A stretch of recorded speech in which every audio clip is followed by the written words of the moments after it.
Hello दोस्तों, स्वागत है आपका इस चैनल पर। और आज की इस वीडियो में बहुत ही दिलचस्प और इंटरेस्टिंग स्टोरी को मैं आपके तक ला रहा हूं, जिसमें कि इंग्लिश से हिंदी ट्रांसलेट करेंगे, वर्ड बाय वर्ड आपको समझ में भी आएगा। ठीक है। और इसमें टेंस का एक्सप्लेन भी आपको साथ साथ करते जाएंगे। इससे होगा ये कि आप सिर्फ शब्द नहीं, पूरे सेंटेंस का इस्तेमाल करना सीखोगे। और जितने भी नए सेंटेंस आपको यहाँ पर मिलेगा, उसका डेली स्पीकिंग में भी आप प्रैक्टिस कर सकते हो, यूज़ कर सकते हो। ठीक है। और ऐसे ही आपके इंग्लिश का लेवल भी इम्प्रूव होगा। तो चलिए दोस्तों, शुरू करते हैं। There was a forest. There मतलब क्या होता है आपको पता होगा। देयर मतलब वहाँ। देखो, आप कॉपी पेन लेके ही बैठना, क्योंकि नए नए जो वर्ड्स आते हैं इसको लिखते जाना। और 5-6 बार आप लिखोगे, उसके बाद आपके माइंड में ऑलरेडी सेव हो जाएगा। हर बार सेम चीज़ करने की फिर ज़रूरत नहीं पड़ेगी। ठीक है। There was, there a forest. There मतलब मैं बताया वहाँ, आ मतलब एक होता है। ठीक, एक फॉरेस्ट है। फॉरेस्ट है या फिर था, क्या लगेगा। अब जो वाज है ना, वाज है आपका पास्ट के बारे में बताता है। वाज को आप नॉर्मली अगर समझोगे तो था है ना। जब पास्ट टेंस की अगर आप बात करते हो, पास्ट टेंस को पढ़ते हो ना, तो यहाँ पर वाज आता है। वाज मतलब था। ठीक। देयर वाज अ फॉरेस्ट मतलब वहाँ एक फॉरेस्ट था। ठीक। वन डे, वन डे मतलब एक दिन। वन डे क्रिकेट होता है ना, एक दिन का cricket. One day the animal of forest held a party. The animals मतलब एनिमल्स, जो जंगल के एनिमल्स थे। ऑफ मतलब का होता है ना। अ फॉरेस्ट, जो एक फॉरेस्ट था, उसके एनिमल्स है ना। Held a party, held a party एक पार्टी रखे। हेल्ड मतलब क्या होता है, देखो आपको पता है होल्ड। होल्ड मतलब रखना या फिर पकड़ना। आप जब कॉल पे बात करते हो किसी से, तो आपको होल्ड में रख दिए नहीं बोलते हैं। होल्ड, होल्ड में रख दिए मतलब आपको वहाँ पर रख दिए हैं, रोक के रखे हैं।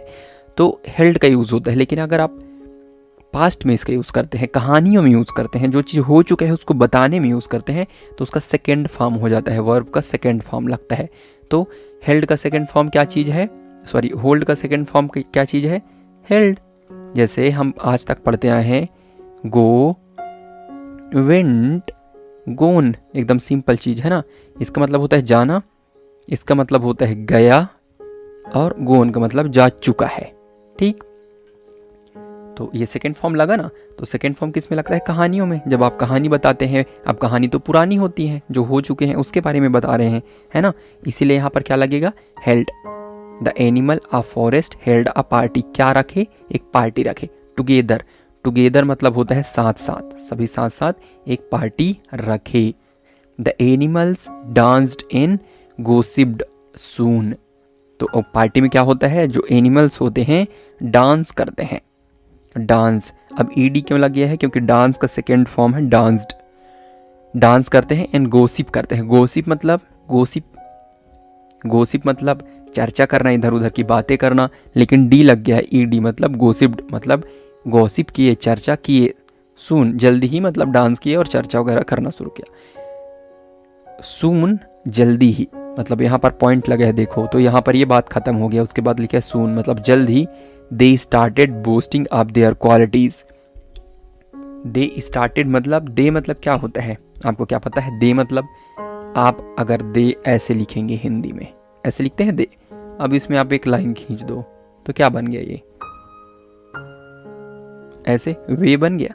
तो आपको ये याद रखना है कि दे मतलब वे होता है। तो वे started boasting up their qualities. They मतलब वे सभी एनिमल्स स्टार्ट किए। स्टार्टेड मतलब स्टार्ट किए। बोस्टिंग, बोस्टिंग मतलब क्या है कि बात करना शुरू किए, चढ़ा बढ़ा के जो बात करते हैं ना, बात करना उसको शुरू किए। किस चीज़ के बारे में, ऑफ मतलब का। देयर, देयर मतलब उनका होता है ना। दे मतलब वे, देयर मतलब उनका। क्वालिटीज़, अपने अपने क्वालिटीज़ के बारे में बात करना शुरू कर दिए। ये आप देख रहे हैं, डांस वांस किए और उसके बाद जल्द ही सभी एनिमल्स बात करना शुरू कर दिए, मस्ती करते करते, है ना। क्या बात की, चलिए इसको देखते हैं। फर्स्टली, फर्स्टली मतलब पहली, पहला पहला जो शुरू किया है ना। The lion stood up. The lion, lion मतलब आप तो जानते हैं जो शेर, बाघ था। स्टैंड अप कहते हैं ना, स्टैंड अप मतलब खड़े हो जाओ, लेकिन उसका सेकेंड फॉर्म स्टैंड का स्टूड होता है भाई। स्टूड अप खड़े हुआ, है ना। खड़े हुआ सबसे पहले लायन, और बोला I am the bravest animal in the forest. I am मतलब मैं हूँ, है ना। आई एम गॉड बोलते हैं, मैं भगवान हूँ। आई एम बॉय, मैं बॉय हूँ। I am the bravest, the bravest. Bravest मतलब क्या होता है? जो ब्रेव है ना, आप देखना, ब्रेव, ब्रेव मतलब होता है सबसे साहस वाला इंसान या फिर सबसे साहस जिसके पास है। अब ब्रेवेस्ट लग गया मतलब ये उसका सुपरलेटिव डिग्री है। सुपरलेटिव मतलब उसका सबसे बेस्ट वाला जो बना दिए। तो आई एम द ब्रेवेस्ट मतलब सबसे ज़्यादा साहसी। एनिमल, एनिमल मतलब जानवर। इन द फॉरेस्ट, इन मतलब के अंदर, द फॉरेस्ट, द फॉरेस्ट मतलब द क्यों लगा है? क्योंकि उसी फॉरेस्ट के बारे में बात कर रहे हैं जिस फॉरेस्ट के बारे में शुरू से बात करते आ रहे हैं, है ना।